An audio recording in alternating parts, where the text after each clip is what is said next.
Hello అండి. ఈరోజు తలకాయ కూర వండాను. ఇది పెద్ద కష్టంలా అనిపిస్తుంది కానీ సింపుల్గా ప్రిపేర్ చేసుకోవచ్చండి. ముందుగా ఒక గిన్నె పెట్టుకొని దాంట్లో సరిపడా ఆయిల్ వేసుకొని పొడవుగా కట్ చేసుకున్న ఉల్లిపాయ పచ్చిమిరపకాయ వేసుకొని అవి లైట్ బ్రౌన్ కలర్ వచ్చిందాక వేయించుకోవాలి. ఇవి ఇలా వేగిన తర్వాతకి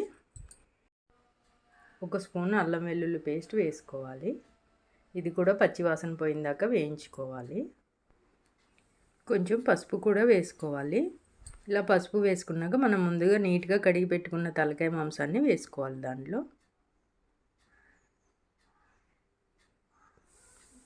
వాళ్ళు మనకి ముక్కలు ముక్కలు కొట్టించినా కానీ మనం చాలా నీట్గా కడుక్కోవాలండి.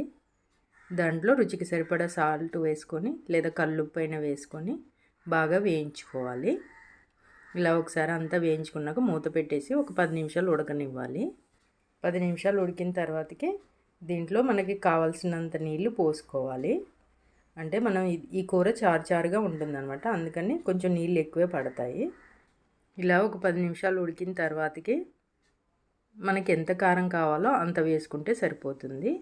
దాంతోపాటు ఈ మసాలా పొడిని కూడా వేసుకోవాలి. ఈ మసాలా పొడి ఏం లేదండి, ఒక చిన్న కొబ్బరి ముక్క, ఎండు కొబ్బరి ముక్క, ఒక స్పూన్ ధనియాలు, ఒక స్పూన్ గసగసాలు, ఒక స్పూన్ జీలకర్ర, 2 లవంగాయలు, ఒక చిన్న యాలకు ముక్క వేసుకొని ఇలా మసాలా పొడిలాగా చేసుకోవాలి. అన్నీ వేయించుకోవాలండి, నూనె లేకుండా మామూలుగానే వేయించుకోవాలి. అది పొడి చేసుకొని ఇలా వేసుకుంటే ఈ కూరకు టేస్ట్ వస్తుందండి. ఇప్పుడు మసాలా పొడి కారం వేసాక ఉడికిన తర్వాతకి కూర అంతా ఇలా కొంచెం చారుగా దగ్గరికి వచ్చేస్తుంది అనమాట. ఇలా వచ్చేసాక గరం మసాలా పొడి వేసుకోవాలి. దీనిలో కొంచెం కొత్తిమీర వేసేసుకొని ఒక 2 మినిట్స్ ఉడికిన తర్వాతకి స్టవ్ ఆఫ్ చేసుకుంటే తలకాయ కూర రెడీ అండి.